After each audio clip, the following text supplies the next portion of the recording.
where do you keep all your awards? Because I'm not seeing them on the shelf behind you. Have you hidden them? No, I've got them there so I can look at them for reassurance during the interview. I can see Northwest Touring Comedian of the Year, which is one I picked up a while ago. Oh, I can see number one dad, which one of my kids put on a tile, and that means more to me, Richard, than some of the other awards. But you're not going to undiplomatically say which ones they are. And obviously, the other big thing for you with the Oscars, and we share a love of this woman, although I think yours goes deeper and stronger, Barbra Streisand. I didn't know that you were a fan. You know that I've got a 2-foot sculpture of her head in my garden. Of course, yes. Where do you get that? I've never seen them at IKEA. No, they're not in IKEA at the moment, but they should be. So fit. How do you stay so fit? What, you mean just from looking at me, Will? I can just tell. In this quarantine madness, even though I'm doing some exercise every day, I put on a solid 15. 15 stone. What happened on that fishing trip, Bryn? What went on? And you go, I can't say, you know I can't. And it was, that is one of my favourite ones. And then there's the other one is when Dave Coaches is going to take us to the bingo. And he goes, drinking our squash, taking us the bingo in his bus. On that wedding day, when Nessa comes out and you go, oh, you look lovely, Ness. And she goes, back off, Bryn, you had your chance, you never took it. Yeah. Now, I want to ask you, what's all that about? Well, I think sometimes James and I have put little references in that we've never then explored. It's in episode 3 of the first series, when the Welsh contingent go to Essex, Mick says to Nessa, do you drive, Ness? And she goes, I don't, Mick. Which is a shame because I loves a good ride. So, of course, then in the next series, she's driving a truck. Yes. People were going, well, I thought Nessa couldn't drive. And our justification for that was, well, no, she just doesn't have a car. She doesn't drive at the moment. Sometimes you put things into a script. Yeah. And then 3-4 years down the road, you go, oh, God, that doesn't really make sense. Oh, well, let's hope for the best. We were then being driven back into Manhattan, and we start doing voices. And we start to do Richard Burton. I think this will be pretty good. And I'm doing my Richard Burton. And I'm going, oh, what a piece of work's man and form and being, la la la. And then you start doing your Richard Burton. And I shut up pretty quickly. Because your Burton is by far the finest Burton I have ever heard. Coming from you, that's one of the greatest accolades I've ever received. The viewer would love a glimpse. Well, now I'm terrified. Rob Brydon has put me on a small stage, albeit internetically, to be or not to be. That is the question. Whether it is nobler in the mind to suffer the slings and arrows of outrageous fortune or to take arms against a sea of rage and by opposing end them. Oh, lovely stuff. Now, the things that we see behind you. Can we start with the Elvis jumpsuit? The Elvis suit is a suit that I wore on my last stand-up tour. For my encore, I would come on as Elvis.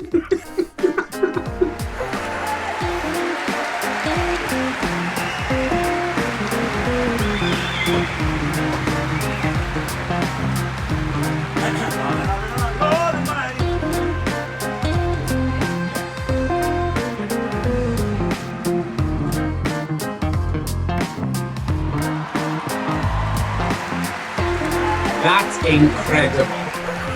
I was in contact with, do you know Amy Poehler, who was on...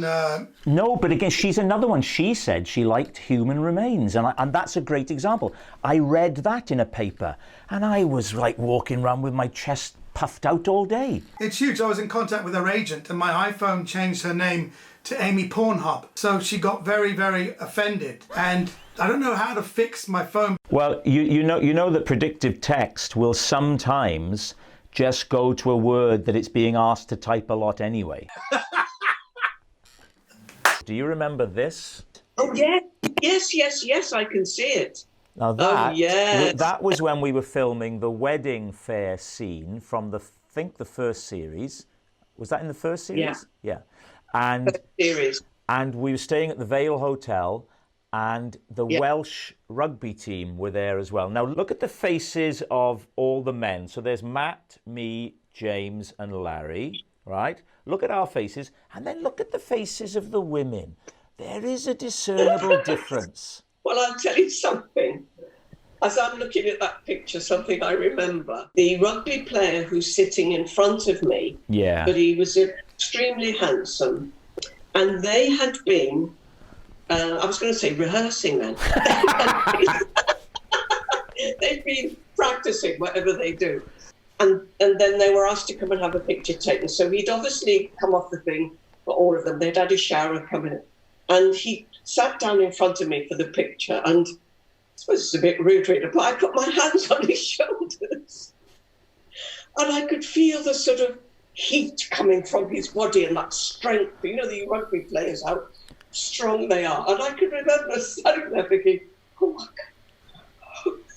Yeah, but I know, but I think you can see that. Look at your face, Ruth. Your face and Ruth's face in particular. Mel and Joe are just, yeah. Well, actually, yeah. But look at your face and Ruth's face. There's no doubt what is on your mind. Oh, shut up. So this is what a YouTube channel looks like. I've never been in one. Yeah. Welcome. From my point of view, it's a very hot room at the top of a house. Well, mine's a living room that we call the living room. Now, here's what I want to talk to you about, and I want to praise you. Right. Mamma Mia 2. What you do in Mamma Mia 2 is joyous. Yes? You just broke up.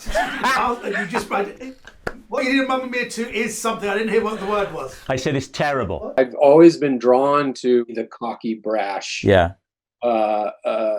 American, or just the cocky, brash person. I always thought the patriotic chest pounding of what the American consciousness is was slightly odd. It didn't mean I wasn't proud to be an American. But at the same time, I thought, God, that is an interesting personality choice. And I always loved listening to the person who, when the pilot announced that we're going to be an hour delayed for our landing, the person who goes, well, now I'm going to miss my business meeting in Orlando. Like, anyone want to talk to me? Oh, do you have business in Orlando? I sure do. Yeah, I work for a pharmaceutical company. And I never understood that, but I found it fascinating. Did you do Tom to Tom? Oh, yeah, exactly. Oh. Yeah. I think he likes it, you know. Yeah. Did it top you doing Tony Hopkins to Tony Hopkins? Well, see, there's the thing. You can call him Tony Hopkins. He's still Sir Anthony to me. That was one of the best moments of my life, getting in a car with him and telling him how Steve and I had done him in the trip to Italy as Captain Bligh, and he started doing that to me in the car. He was sat driving and he was going, "Turn your back at me, Mr. Fire! Damn your eyes, sir! Damn your eyes!" I'm literally back at him going, "Don't turn your back on me, sir!" I used to really enjoy doing was that Andrew Gold song. We did that, and it was when we were doing the beach episode of Gavin and Stacey. Talk to my baby on the telephone, long distance, on a Friday after. Never really thought I could miss someone so bad. Yeah, I really only met about a week ago. It doesn't seem to matter too much. Gone into the harmony. Classic Brydon. I've gone into the harmony. That Christmas special, we literally watched it. I think we watched it on repeat that night that it came out. You know, along with the entire nation, we are very, very grateful to you. So, well, it's just one of the great joys that you brought us. It's very, very kind of you to say, Richard, and I'll tell you for why. Not kind. I've always been an enormous fan, not just me, but Nessa, everyone down in Barry is a fan, and we all found you particularly frightening in Star Wars. The Rise of Skywalker.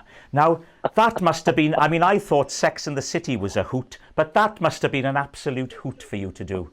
Can I offer up to you Ronnie Tutt's drumsticks?